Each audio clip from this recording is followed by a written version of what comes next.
배치했지만은 실전에 사용한 것은 처음이거든요. 캄보디아가 태국한테는 군사력으로 게임이 안 되거든요. 미국이 이제 조정하는 거고, 결국은 이게 이제 태국으로 영향을 미치는 중국에 영향을 주기 위해서 이제 한다. 중국을 약하게 하기 위해서 주변국을 건드린다. 이렇게 보시면 거의 딱 대입이 되는 이야기입니다.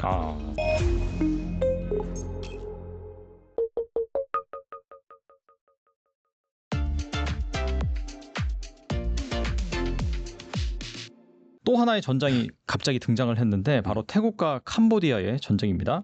현재 미국의 중재를 휴전 중이지만 언제든지 다시 전쟁이 벌어질 수 있는 상황이라고 합니다. 두 국가 간 전쟁을 좀 어떻게 보시는지 궁금하네요. 예, 이게 사실은 우리한테 알려지기로는 지난 7월 말에 이제 알려졌는데 7월 25일 그때부터 사실은 5월부터 충돌이 시작됐습니다. 5월부터요? 충돌이 시작됐는데 이게 이제 사람이 피해가 생기고 한 게 이제 그때죠.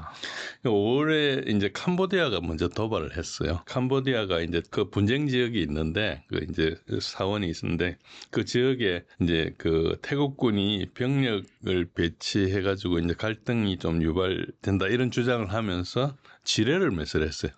오래된 지뢰가 최근에. 그러니까 거기에 이제 태국 병사가 다리가 절단되고. 그러다 보니까 이제 문제는 뭔가니까 그 국경 지역이라는 데가 캄보디아 사람하고 태국 사람 섞여 살고 있어요. 그러니까 자기 뭐 주민들도 있는데 그게 이제 한 거죠.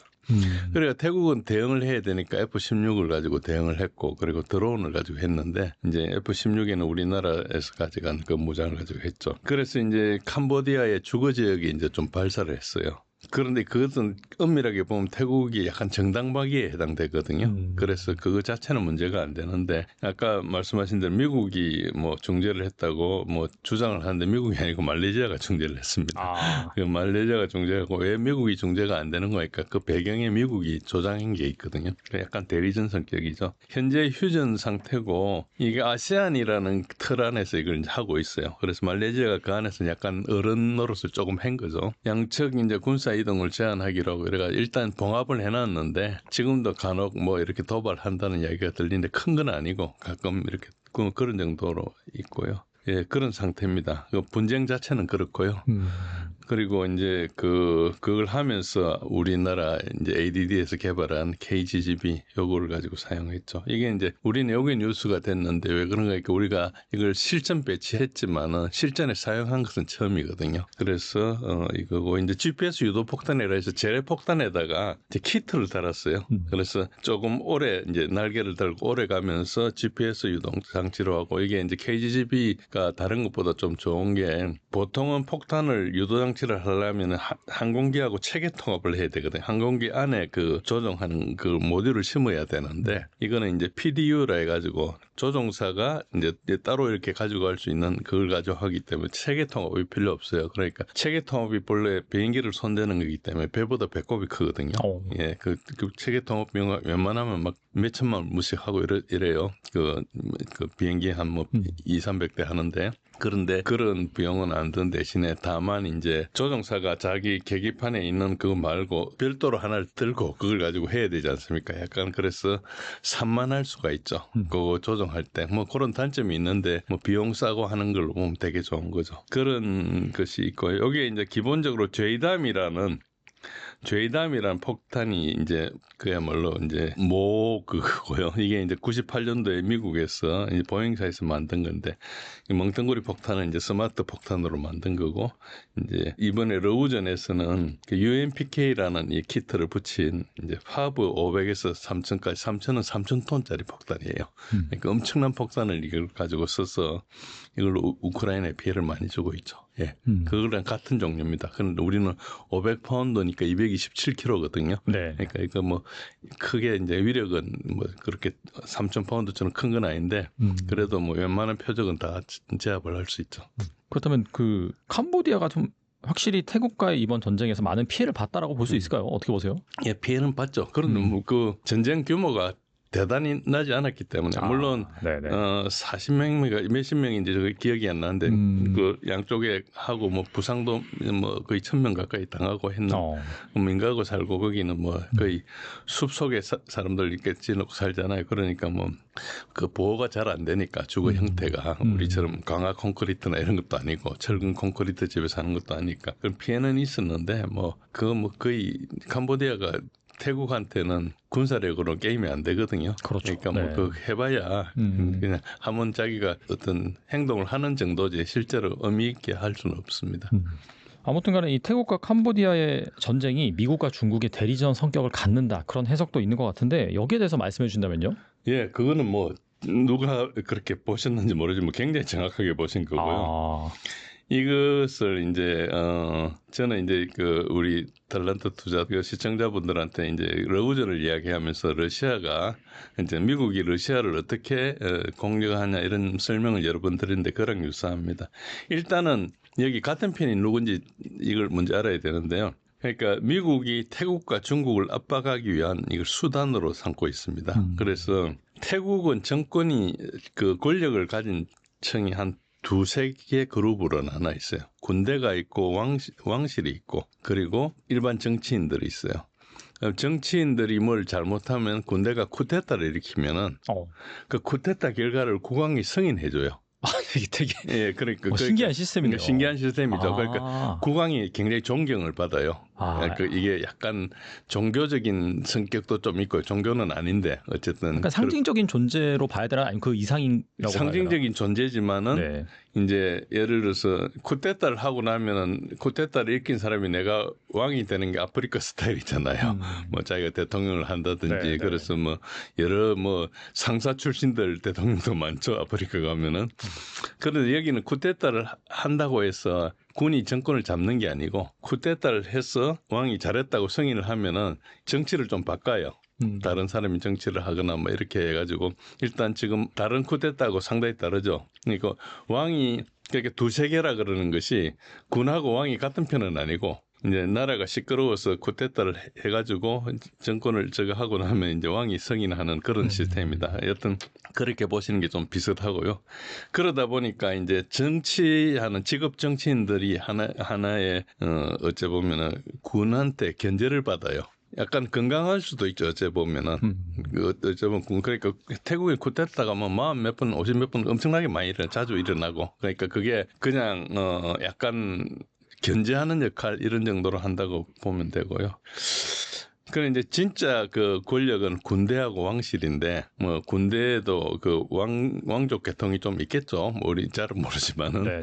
그러니까 거기를 이제 우리가 보면 어째 보면 딥스테이트라 그러니까 오랫동안 이렇게 권력을 가지고 있는 거고. 근데 정부가 있고 그러니까 정부는 이제 선출직 정치인이 하는데 특히 지금은 이제 한 20년 전부터 탁신 친나왓이라는 이제 총리가 2001년부터 총리가 됐으니까 거의 25년 됐네요. 그 사람이 한 6년 권력을 잡고 있다가 그 다음에 자기 딸이 또 지금 총리를 하고 있어요. 그 전에 여동생도 총리를 한 적이 있고요. 그리고 이 탁신이라는 사람은 또 뭔가 뭐 부패나 이런 나쁜 짓을 해가 또 쫓겨나기도 하고 뭐 그랬어요. 쫓겨나면서 어디로 갔는가 하니까 캄보디아로 간 거예요. 캄보디아에 그 훈센 총리가 있는데 훈센은 옛날에 khmer rouge 시절에서부터 이렇게 뭐 어떻게 겪어가지고 온 사람이니까 어쨌든 보면 khmer rouge랑 거의 비슷한 맥락인데 어쨌든 거기서 이제 훈센하고 있는데 그 다음에 이제 야당 비슷하게 하는 이제 타나톤 장룽 그루앙킷이라는 젊은 사람이 있는데 이 사람하고 탁신하고는 이제 굿캅, 배드캅 뭐 비판을 하지만 사실 같은 통속 이런 식으로 돼 있습니다. 요 지금 이야기한 정치권하고 캄보디아하고가 다 친미 세력이에요. 그래서 이제 캄보디아 경제는 미국에 완전히 예속돼 있어요. 캄보디아 수출의 35%가 미국으로 가거든요. 그리고 캄보디아 화폐가 미국 달러예요, 사실상. 그러니까 이제 거의 이제 그렇죠. 그런데 처음에 2025년 5월에 처음 이제 분쟁이 생겼을 때 당시에 총리였던 파퉁탄 친나왓이 지금도 총리예요. 자격 정지가 돼 있지만은 이 총리가 이제 훈센 총리한테 전화를 해가지고 옛날에 도피해가 갔을 때 거기 있었으니까 삼촌이라 불러요. 그 훈센 총리. 훈센 총리한테 전화를 해가지고 그 분쟁이 생기는데 군에서 이렇게 한 거라고. 그렇게 이야기를 한 거예요. 그걸 군을 비판한 거예요. 자기 남은 나라 총리한테. 아이고. 삼청 관계니까 그게 이제 전화 통화가 누설됐죠. 그래가 국민들한테 공분을 사고 그래가지고 그 이제 총리 뭐가 정지가 돼서 우리가 좀 탄핵 비슷한 그런 절차를 밟은 거죠. 그런 상태인데 사실은 이제 지금 이야기한 사람들 미국의 클라이언트고 미국이 이제 조정하는 거고 결국은 이게 이제 태국으로 영향을 미친 중국에 영향을 주기 위해서 이제 한다. 그렇게 이제 보는 게 맞고요. 이런 게 되게 많았습니다. 그래서 참고로 요 화면 한번 보여드릴게요. 저번에 여러 번 이야기했지만 2019년 랜더 보고서의 익스텐딩 러시아라는 이 매뉴얼대로 이제 우크라이나를 통해서 미국과 서방이 러시아의 대리 전쟁을 일으켰는데 여기 사장에 보시면 이런 말이 있습니다. 그걸 하면서 지정학적인 수단을 막 쓰는데 이제 우선 우크라이나에 뭐 이렇게 그 군사 장비를 이렇게 제공하고 그러면 시리아 반군들에 대해서 이제 뭐 지원을 늘리고 벨라루스에 그 정권 교체를 하고 그리고 남코카수스에 어쨌든 긴장을 그 좀 활용하고 뭐 그 중앙아시아에 러시아의 영향을 좀 카자흐스탄 같은 영향을 좀 줄이고 그리고 몰도바에 러시아 사람들이 있으니까 그 사람들을 조금 이렇게 견제하고 이런 그 보조 수단들 쪽 있어요. 요거와 똑같이 중국을 약하게 하기 위해서 주변국을 건드린다. 이렇게 보시면 거의 딱 대입이 되는 이야기입니다. 그래서 중국을 제압하기 위해서 주변국을 공격하는데 아직 본격적인 공격이라 볼 수 없어요. 그냥 어째 보면은 우리가 뭐 점검하는 것 정도로 어디 가다가 그 소방기기 점검하듯이 한 번씩 불을 하면서 질러보는 그런 정도로 이렇게 보시면 되고요. 그래서 이게 기본적으로는 태국, 캄보디아, 미국의 대리인이 정확하게 맞고요. 이게 언제 한 번씩 그 국경 분쟁이 일어나는 게 왜 일어나는 거니까 탁신 계열이 정권이 좀 취약할 때 일으켜요. 그렇게 해서 이제 그렇고 탁신 계열은 미국 이제 태국 자원을 매각하는 뭐 예를 들어 칼날 그룹의 고문이고요.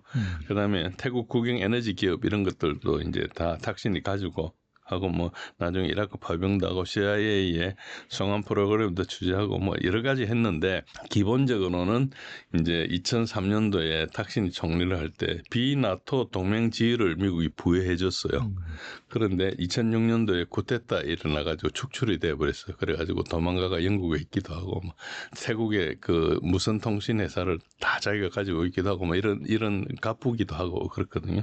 어쨌든 그랬는데 이게 이제 부패가 있다 보니까 계속 정권이 흔들리잖아요. 그럴 때마다 이제 그때마다 쿠데타가 일어나거나 이렇게 되잖아요. 그러면 이게 뭔가 군을 약화하기 위해서 이제 국경 분쟁을 일으키기도 하고 국경 분쟁이 그럴 때마다 일어나요. 그러니까 이게 한 번씩 본격적인지는 아니지만 한번 시험 가동해 보는 거죠. 그렇게 보시면 되고요. 단골 충돌 소재가 미얀마 내전이 있어요. 미얀마 내전이 있고 태국의 남부에 가면 말레이시아랑 이렇게 붙어 있는 부분이 있거든. 거기에도 분리주의자들이 있는데 거기도 좀 건드리고 지금 있는 국경 사원 문제도 건드리고 그래서 이제 태국을 여하튼 그런 걸 자꾸 벌리면 태국의 국력이 계속 그런데 신경 써야 되잖아요. 그런 걸 확장하는 거죠. 그리고 여기에 뭐 태국에 시위할 때 5, 6년 전에 시위할 때 미국의 NED National Endowment for Democracy 그러니까 이 CIA 하부 기관이죠. 여기서 이제 자금을 지휘하고 이렇게 했던 그런 경력이 있고요. 그렇습니다. 그래서 여기 보시면은 지금 이게 동남아 충돌점이라고 제가 왼쪽에는 미얀마입니다. 미얀마의 지금 내전 지도를 그려놨는데 너무 복잡하니까 설명을 생략하고요. 바로 오른쪽에 이제 제가 미얀마에도 동그라미 했지만 동그라미가 파란 동그라미가 3개가 있고 빨간 동그라미가 하나가 있습니다. 빨간 동그라미가 있는 저기가 지금 충돌 지점입니다. 충돌 지점이고 그 외에 망들은 저게 이제 중국에서 이야기하는 트랜스 인도네시아 철도망이라고 쿤밍에서 연결하는 싱가포르까지 연결하는 철도망이 이렇게 여러 갈래로 건설돼 있거든요. 이렇게 놓으면 이제 중국에서 이쪽하고 교역하는데 되게 좋잖아요. 이게 뭐 밀림도 있고 정글도 있고 이런 데는 철도를 다 까니까. 그래서 이제 중국의 영향력을 계속 이제 건드리는 거죠. 빨간 데가 지금 국경 분쟁이 일어난 곳인데 실제로 자세히 보시면 캄보디아 서남 쪽에 빨간데 서남 쪽에 동그라미가 있죠. 거기도 지금 분쟁을 일으켜놨어요. 그러니까 굉장히 이제 다양하고 태국의 반군 지원도 하고 이런 걸 이제 CIA나 이런 걸 통해서 하는 거죠. 그렇게 이제 그런 식으로 보시면 된다 싶습니다. 말씀 들어보니까 이 미중 간의 대리전 성격을 갖고 있다는데 사실 이 부분은 약간 좀 잘못된 부분이고 미국이 결과적으로 이 중국의 힘을 약화시키기 위한 약간 동남아에서의 분쟁이 계속해서 일어날 수밖에 없는데 그 중에 하나가 이제 태국과 캄보디아였다 이렇게 정리하는 게 맞다고 보신 거죠? 그렇습니다. 그래서 이제 특히 동유럽 평원에서 시작해서 한반도까지 이 유라시아 대륙에 거의 배 들어가는 곳에는 다 분쟁을 일으켜놨어요. 영국이 시작했고 미국이 프랑스가 도와주기도 하고 그걸 같이 경쟁하기도 하고 하면서 그러니까 영국이나 미국은 해양 세력이거든요. 해양 세력이 이 대륙에 진출하려면은 모두가 잘 지내면 들어갈 데가 없잖아요. 그래 분쟁을 일으켜 놓으면 그 분쟁을 이용해서 서로 간에 결속력이 약했을 때 거기 한쪽에 편을 들어가 돈을 대줘가지고 항구 조차권을 얻는다든지 뭐 여러 가지 뭐를 할 수 있는 거죠. 그런 식으로 이제 보시면 된다. 그래서 지정학을 보실 때 누군가는 그걸 일으키는 쪽이 있다. 우리나라 같이야 제국주의적인 사고 방식이 아니니까 우리 먹고 살기 바쁘니까 그렇죠. 그런 걸 전혀 생각하지 않지만은 세계를 지배하려는 사람들은 어쨌든 이제 그런 걸 하고 있다. 이렇게 보시면 됩니다. 그 얘기인즉슨 앞으로도 이 동남아에서 분쟁이 일어날 가능성은 좀 있다. 그렇죠. 봐야겠네요. 동남아도 있고 한국도 그것 중에 하나입니다. 한국도 매듭을 풀지 못하게 꼬여 있잖아요. 거기에는 강대국들이 행사하는 거죠. 어떤 사람들은 한국이 통일이 되지 않기를 바라는 세력들이 분명히 있는 거죠. 거기 어떻게 하는지는 우리가 조사를 해봐야 되지만 어쨌든 지정학적으로 그렇습니다.